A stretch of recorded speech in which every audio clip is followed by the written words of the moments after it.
So it's Friday night, and I'm having dinner, and I just get up. You know, whenever I get to the restaurant, I get up and I wash my hands before I start eating all the bread, which is what I do. So I get up. I'm at a good bread, like a good local bread. It was like pretzel bread. Forget it. Dude. Oh, we have like a bunch of that in our freezer. Yeah. It's amazing. It's a very fancy steakhouse I'm at. I get up. I walk to the bathroom. And the gentleman sitting right before the hallway entrance to the bathroom, I catch a glimpse at him for a second, and I continue on my way. And as I enter the hallway to the bathroom, I'm like, that was Michael J. Fox. And I like froze in the hallway because I was like, oh my God, that's Michael J. Fox right there. Just right outside the bathroom. Right outside the bathroom, just having dinner with his lovely wife and another couple. Wait, so, where was this? I don't know if I should like say the restaurant because it's a little. I don't want to be that guy to like. But in your neighborhood, where you? It was in Midtown Manhattan. Oh, Midtown. Okay. Yeah, that's safe. I just was curious if this was like far away or close by. Right. No, it's definitely close by. I walked over there for dinner, and it's funny because Stacy had gone to the bathroom before me, so I go in and I beat her outside, and I'm waiting there because I want to tell her. So I'm like camped out outside the ladies' room. She comes out, and I'm like, shh. And she's like, what? What's going on? I'm like, when we walk outside, you have to look. And I literally like drew a map on my palm, a palm of my hand, to like show her where he's sitting, and not to look that obvious when she goes out and just sort of glances at him. So this like, worked? This stealth plan worked? Yeah, totally worked. And this I feels like it would be go. So you're sort of like turning and making. Do you have a map you're holding in your hand? Basically, so I'm like, just act normal. I'm like, act calm. And when you go outside, he's facing our table, and he's sitting in the adjacent booth, like he's right next to us. Okay. It's crazy. So I go. I'll let you go like 30 seconds before. Just look casually. He's right here. I had to whisper because I was scared he might even hear me. Yeah. So she goes. Head gestures. Yeah, she goes, and I wait 30 seconds. I sit down and I see her at the booth, and she's just like a smile ear to ear. Like, I don't know. I've gotten to meet a lot of celebrities in my time. And I didn't meet him. I just saw him. I've never been so starstruck. Like, that's Marty McFly, man. That's pretty cool. I've never met him before. I've never seen him. I didn't know what to like. And then so we sat, and we were at a party of 6. So we're sitting down in a booth, and there's these two booths that are adjacent to each other. They're both facing out towards the street, and I'm like, I basically like duck down in the booth to all the rest of the people that I'm sitting there with. And I'm like, guys, everyone, I'm like, everyone, shut up for a second. In a loud restaurant, you couldn't really tell. I'm like, just shut up, okay? Behind her head, one of the people we were with, I'm like, don't look right now. Do not look right now. But Michael J. Fox is sitting there, just having dinner, just enjoying himself, and he looked great.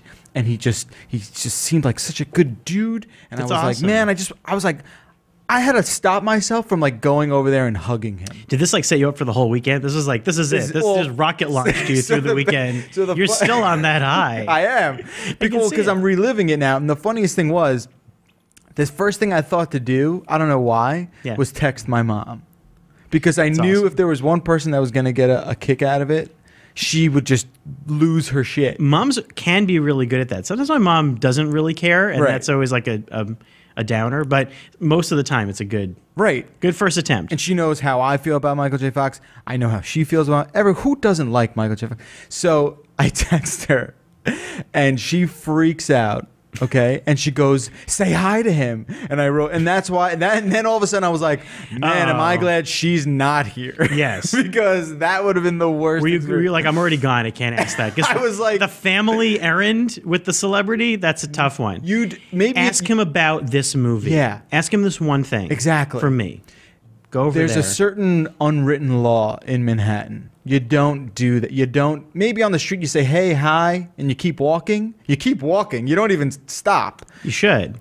But in a restaurant when he's with a no, you do not. You can get a little peek, maybe a smile. But New Yorkers love to push in there. Actually, a couple of things. We had dinner a long time ago, and Paul Simon was at the restaurant. It was like a family theater outing. My family just went right over and talked to him. Right. They were just like, "Mr. Simon, we love your music. Sure. We're going to talk." Was he upset? No, he was happy. It was like they paid reverence without being quite too much the elevator guy. I feel like You there's don't a want to fine be the line. Chris Farley elevator There's guy. a fine line. Yeah. Oh, You yes. know, my parents ran into that Jon thin. Stewart in Red Bank in New Jersey. Yeah. And they were able to like successfully make it happen. There's a fine line though, dude. We were in an elevator, my dad and I, in Las Vegas once with Roger Ebert. Right. We got in. It was just us three. We were going up to some floor, I think to our hotel room. My dad loved Roger Ebert. Sure. The conversation did not go well. Oh, really? No, it was tough. My dad was very gushy about it and was really excited. And he was there for a convention. Could backfire. Well, on he you. was just kind of, I'm here for a convention. Very, very cool. Yeah. And it seemed okay, but just kind of seemed like he was busy. And then my dad was just mentioning stuff, and he wasn't as excited. He wasn't as excited to meet my dad, surprisingly. That's odd. You'd be amazed. But actually, I went to a wedding in California, similar to yours. I walked past Arnold Schwarzenegger. What happened there? In Atherton, California. Yeah. I freaked out because I was with my mom and my sister, and we're just talking, and then we're walking one way and down the other way. It's just Arnold Schwarzenegger talking to someone. And I'm just like looking at him as I walk past. And I didn't want to tell my sister. I turned to her afterwards, and it was Arnold Schwarzenegger. Right. And she said, "Why didn't you tell me?" Right. And then coming back from the cafe, we saw him again walking. Man. He was just strolling up and down the street. But yeah, I was pretty stunned. Yeah. It's always such a weird situation. What you do, Ariel? You ever run into anyone like that? That's an amazing. That's I good. have. You still have the energy. Yeah. I have. I mean, I've ran into a lot of celebrities and like musicians and stuff. Yeah. But I've never really gotten starstruck. The one time I did was when I met Muhammad Ali. Oh man. Yeah, and that was in L.A. I was just walking down Rodeo or something like that, some rich area of L.A., and he was just right there, just standing there. But I didn't say anything. I just kept going. Just kept on going. Yeah, because he's an older guy, and Totally. there was a crowd forming, so I was like, all right, I could tell he doesn't want this. For sure. But that was That's awesome. amazing. That was my excitement for the weekend. It all happened on Friday. That's awesome. That's fantastic. It was pretty good stuff. I'm excited for that. I'm excited for that for you. Yeah, totally. It's Monday, December 8th, 2014. Let's start the 404 show.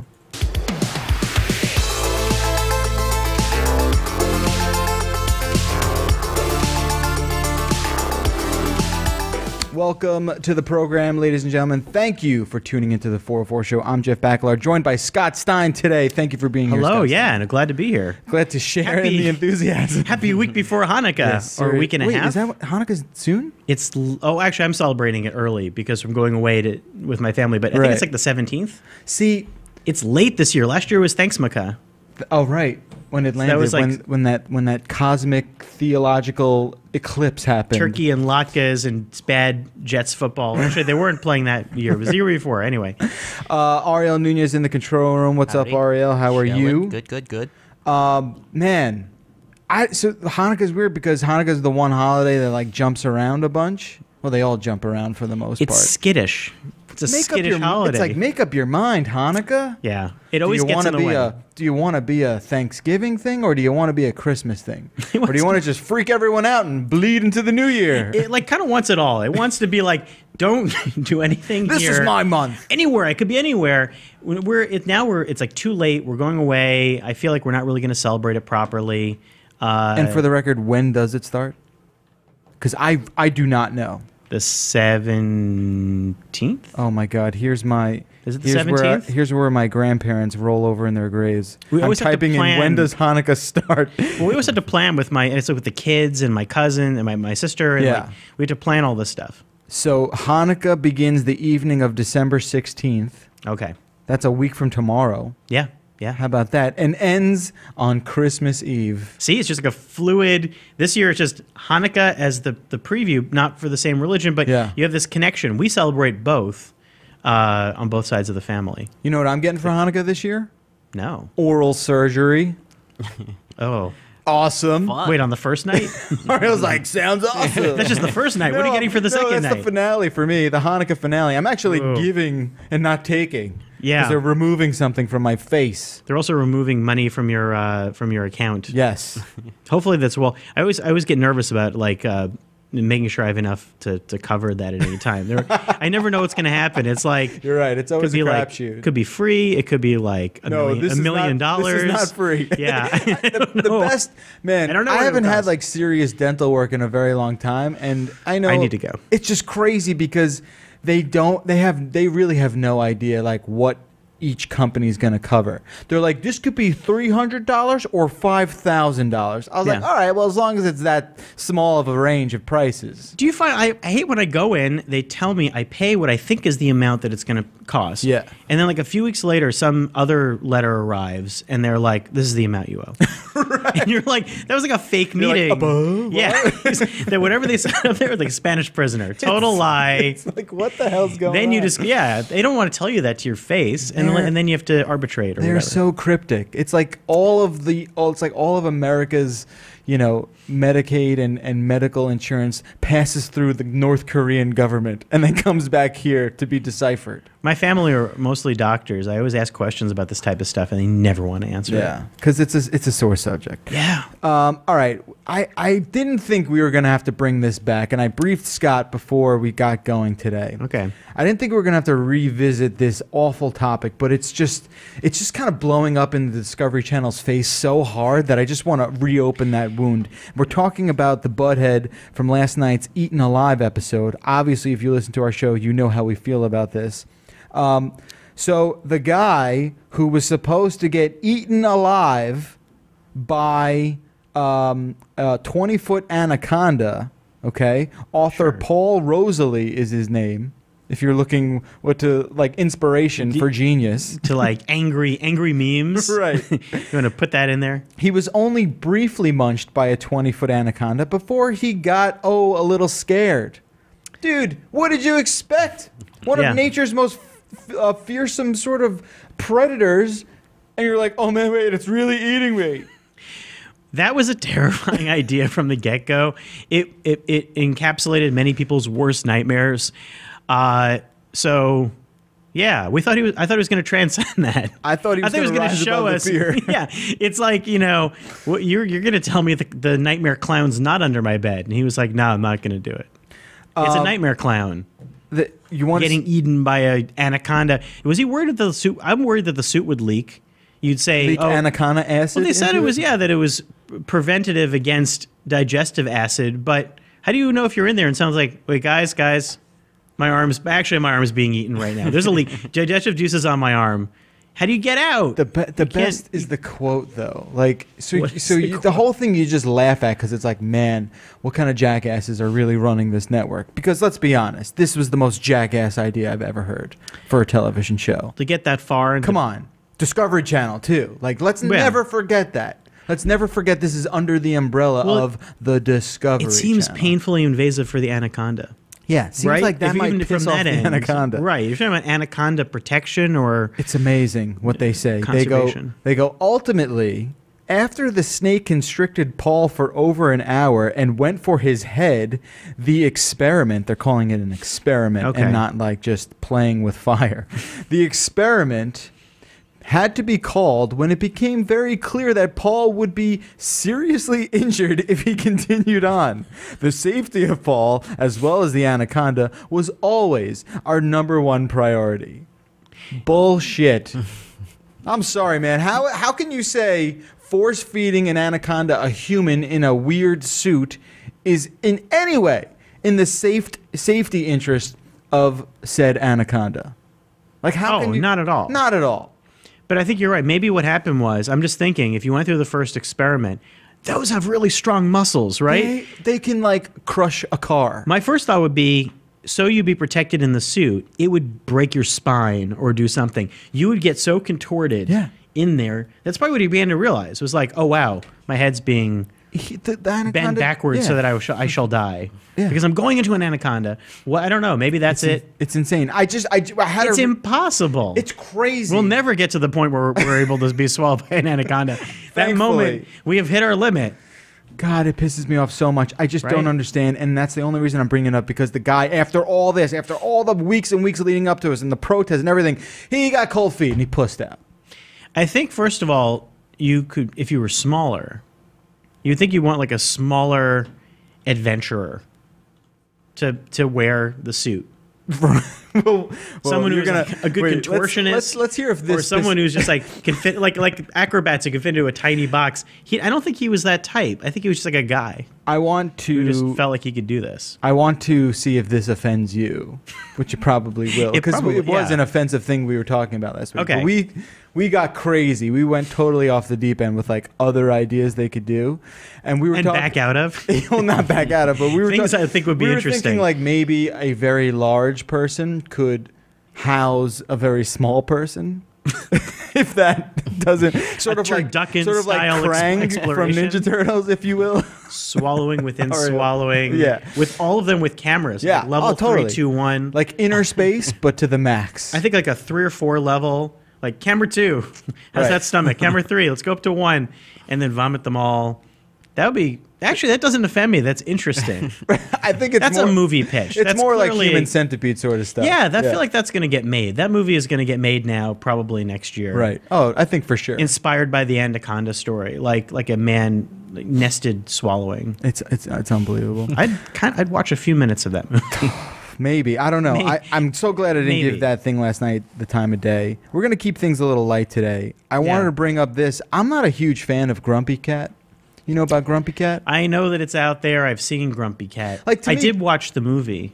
So there was a movie. Okay, so tell me about this movie. Before you tell me about it, does anyone else feel like Grumpy Cat is like the equivalent of seeing the face of Jesus in a piece of wood? I think that Jesus in a piece of wood is more profound. Yeah, for sure. That actually seems like a more like this. That seems like it's doing it too much justice. Right, like this cat's face is just like stuck like this, and this is just what it looks like, and we perceive like it being grumpy when clearly a cat, like the cat's not bummed out. But it's like just looks bummed. Its face looks grumpy. I've just never seen Happy Cat. So it's like, to me, it's not like I'm looking at lots of smiling cats all the time who are just so cheery. And this one is, that's the weird part. You're never going to guess how much money Grumpy Cat has actually made its owner. Tabitha Bundison, the 29-year-old owner of Grumpy Cat, has revealed that she's made around $100 million. What? Off of this fur ball. I was thinking it would be 100,000, maybe. I thought maybe like a free dinner at Red Lobster once. $35 in valuable coupons. That's it. $100 million. 100 off a cat that's face is stuck like real that. Dollars, like 100 million real dollars. Real dollars. Is that from what part? From ads or? It's just from licensing deals. Yeah, licensing from and cat T-shirts and celebrity appearances, and I'm sure there's some licensing that's happened. If you recall, the Lifetime movie deal, right? Which is real. Tell me about this. Okay, Lifetime. well, I just heard about this on Twitter one night, and I thought, okay, I'm always good for just randomly tuning in. My wife was not on board with this. I don't even remember the name of it. It was like Happy Holidays with Grumpy Cat or something. Grumpy Cat's Christmas. Grumpy Cat's worst Christmas ever because Grumpy Cat's always bummed out. Right. So you have what's her name? You have Aubrey Plaza is in this as the voice of Grumpy Cat. So I'm already feeling like among all Lifetime movies, I'm much closer to watching this now than anyone before. But I actually had bad timing. I caught the end of the movie before the beginning started again. Right. It was like on endless screening loop. So I watched the last 5 minutes, and it wasn't very good. And then I watched the first 10 minutes, and then I decided. Then that was the wifely, like, she was like, get off the TV. There's other things we should be doing now with our night. Like, we should watch other shows. Sure. Basically. Let's move on with our entertainment. Exactly. Like, get onto other shows that are better than this. So that was it. And I thought the Aubrey Plaza casting decision was a really bad one. She seemed totally uninterested, but it wasn't even like in a good viral way. It was like, she has like that great acid style that's awesome, but it somehow didn't even work for this. How does it not fit even this? I don't understand. Did you ever see that Netflix movie about the talking cat? Do you know what I'm talking about? There's like a cult movie about it's a terrible The Room style movie about like a talking cat. Never saw it. Terribly voiced over. Yeah. Sort of felt like that. Okay. But not as good. It's worth noting though, that $100 million mark is being contested. Like, it's worth noting, like, a lot of people don't believe it. I don't believe it. I have a tough time swallowing that as well. The owner, this Tabitha woman, says she will gladly divulge and disclose how much money she has made off of Grumpy Cat if the price is right for an interview. $400 million.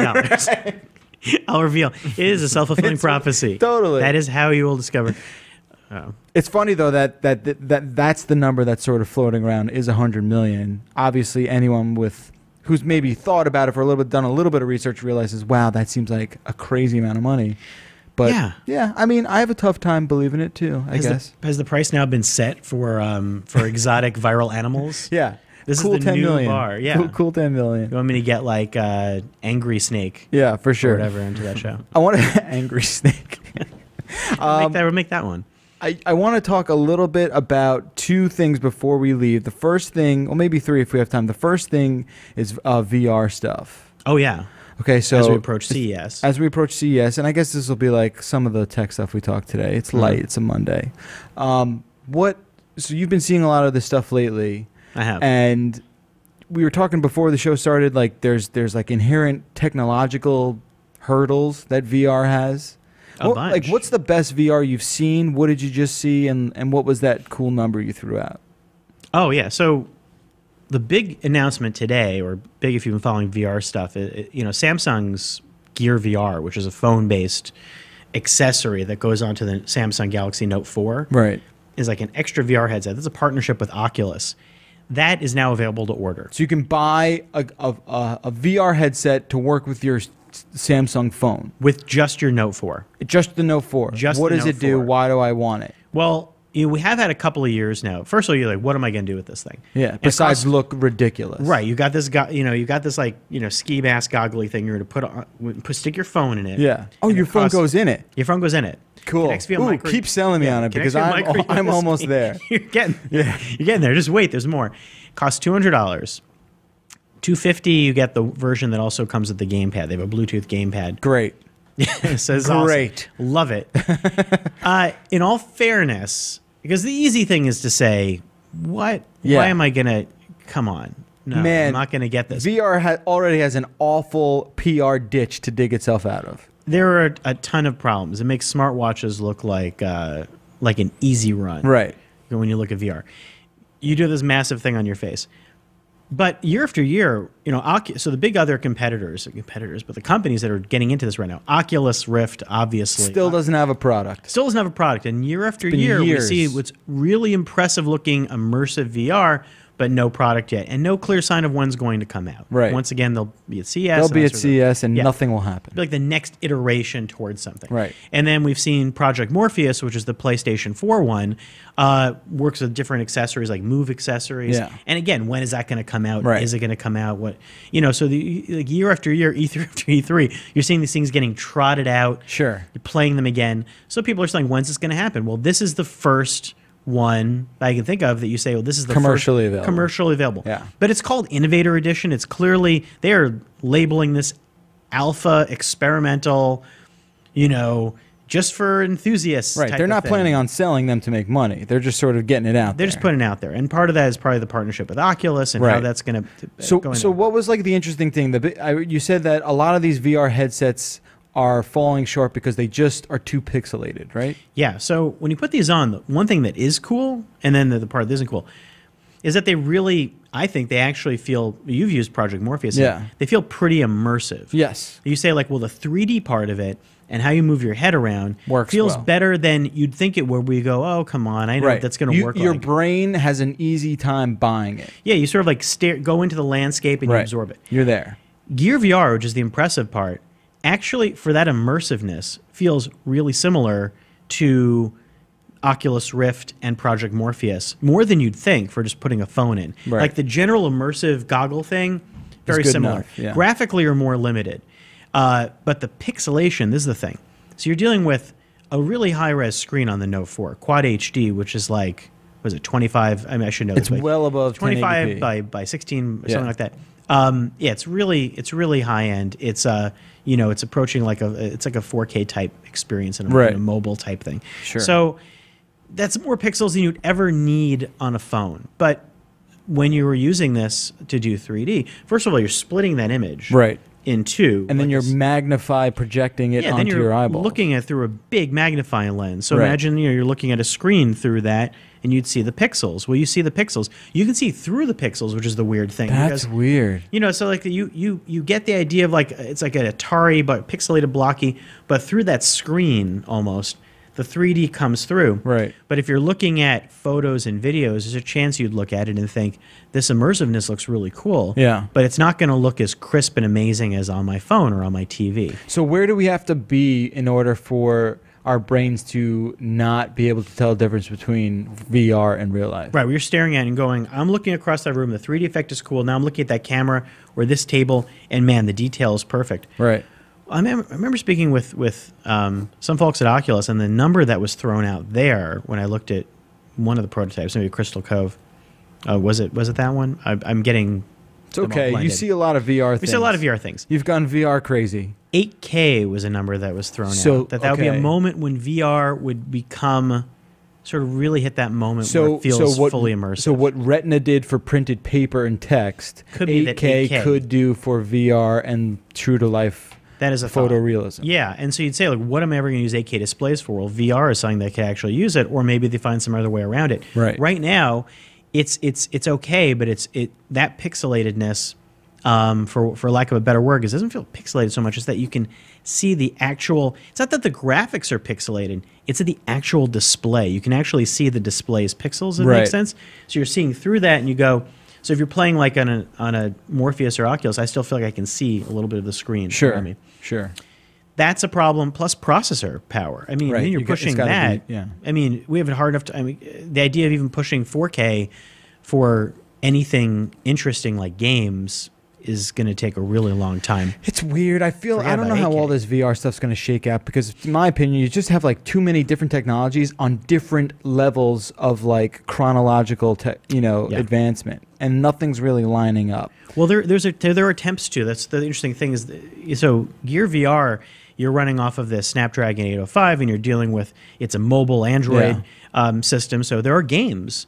And some of them look pretty cool, but they're like mobile games. Better than you might think. Sure. For running. Like, they don't really feel that slowed down, but they will feel less graphically rich. Gotcha. But they're in 3D. But then they claim that some of the picture and video stuff should be able to go up into other levels of VR. So on a PC side, maybe you start creating these experiences for, I mean, they're shooting videos now using spherical cameras. Right. And the idea is to create these kind of IMAX experiences. And look around. That's theoretically great, but getting the setup with that camera into a smaller sort of unit. Yeah, and getting enough of that content made is going to become tough to justify that. I like the idea of experimenting with this, but I agree, for the average person, it's just not there yet. And nobody, even on the side of people making this, nobody feels it is. They still feels like there's an idea that this is 2 or 3 years away from even hitting a moment of, wow, this is something you'd really want to buy. But it's finally become, and you can't interact with it. So, you want to reach out and grab something. Right, you feel paralyzed. You have to look around like this. There's a touchpad. Yeah. And you click the touchpad or use a game controller. So you're kind of doing this. You're kind of doing like Google Glass. You're kind of doing like a little. You just look crazy. Yeah, if you see people playing games on glass, if you've ever seen that, you know, it's like that. You're sort of doing a thing where you're tapping. So isn't technology great? Great. This is where we are. We're at the bleeding edge of side head tapping.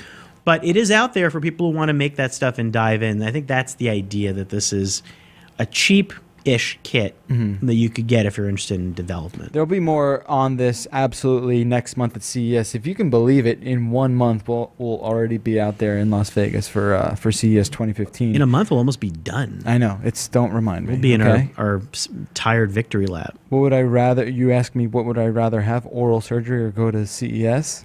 The answer might surprise you. Okay. Swallowed by an anaconda. Swallowed by an anaconda. So last night, just real quick, the Sony PlayStation Network was hacked again. Seemed just like a takedown hack, but for a couple hours last night, it was not working. And a group called Lizard Squad. I'm sorry, hacking groups. You got to get some better names that sound scary.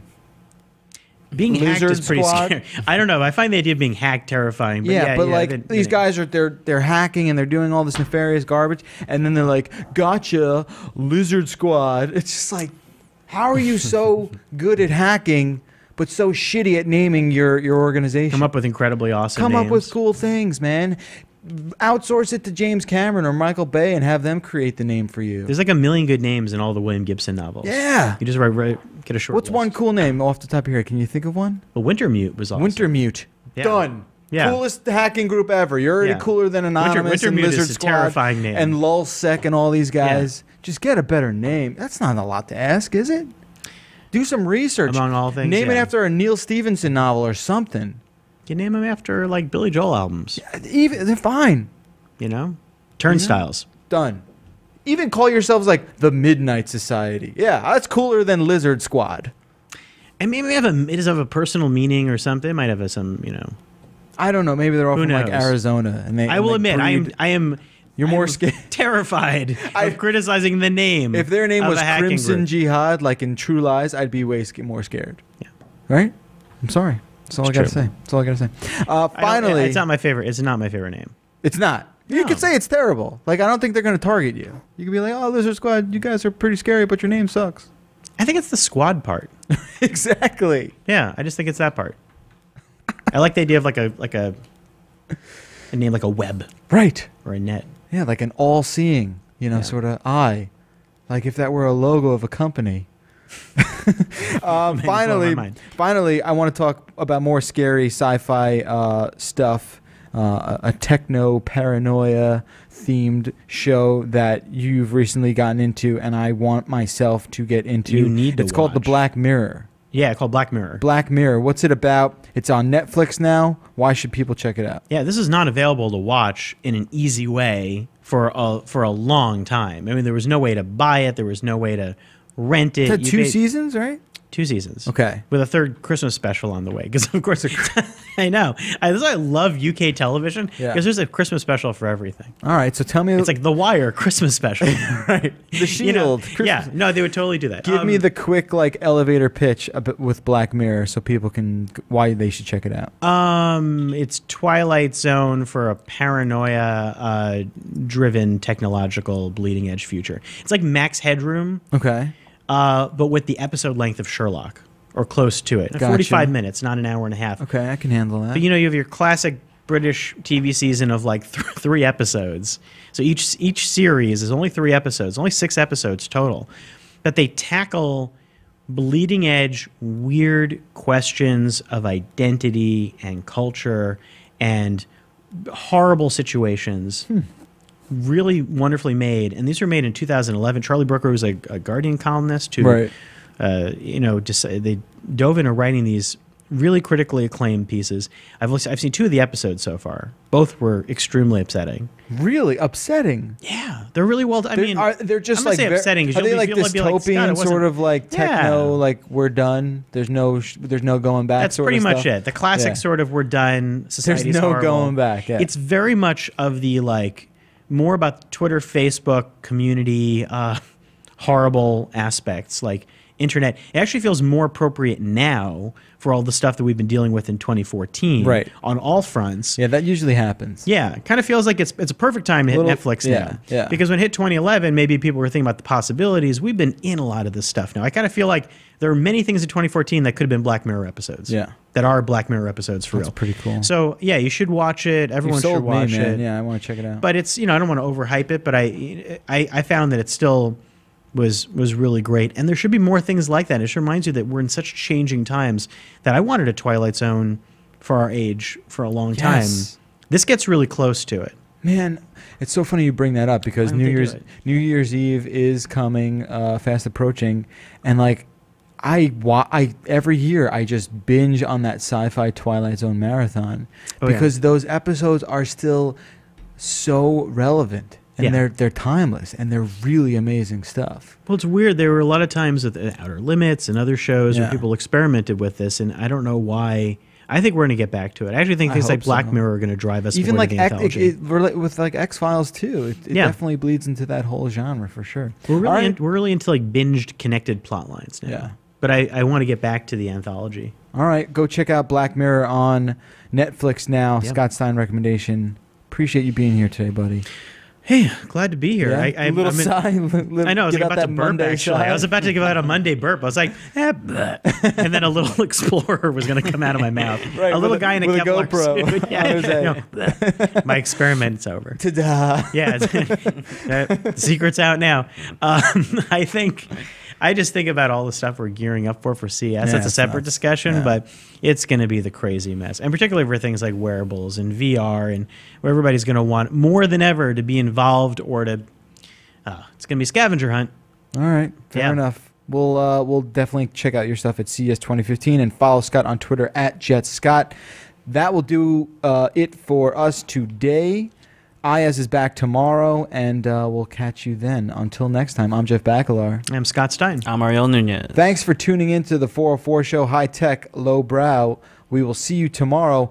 I totally forgot to announce this, but we have a contest I want to talk about real quick. Wait, what contest? I know, I feel like such a schmuck. I should have done it at the top, but everyone will hear It's about like an it. Easter egg if you I happen know. to listen. You'll find to out everything. tomorrow also. We're giving away Omaha steaks. That's awesome. You wanted to laugh. No, I'm did. like, that was not. Well, I was expecting something electronic, but I was Yeah. like, steak was not what I thought you were going to say. I But know. who would turn down steaks? I know, and here's They're what the it types is. of Here's thing what it is. It's called the Tasteful Gift. I feel bad because Yeah. I should have done this at the top, but it's fine. The Tasteful Gift is the prize pack. It comes with, get this, because I know you're like me. You love steak. Get a load of this steak. All right, get a load of 2 5-ounce fillets. Okay. Okay, then you get 2 5-ounce top sirloins, 4 4-ounce burgers, 4 5.75-ounce stuffed baked potatoes. How Oh, yeah. freaking starving are you right now? I'm like, I want all of this. And then to top it off, you get 4 chocolate molten lava cakes. You shouldn't eat all that at once, though. it's a meal. That'll last you that should Last last you one you evening. at least 2 months. Yeah, if you freeze correctly. That's great. Right? So we're giving out 2 of those. All you got to do is go to cnet.com/the404 or cnet.co/404steaks. cnet.co/404steaks. It's the meat sweeps. How do you like that? Meat sweeps. Yeah. Holiday meat sweeps. I feel terrible. I forgot to announce it at the top, but it starts right now. You can go to the website and enter to win. It's a caption contest. There's a funny photo of us, and you just have to caption it. And that's it. You comment in the blog post, and bam, Easy. you're entered to win. That is it. Okay. Okay, now we're good to go? That's good. All right, follow us on Facebook, Twitter, Instagram, Reddit. We'll see you tomorrow. Thanks for tuning in.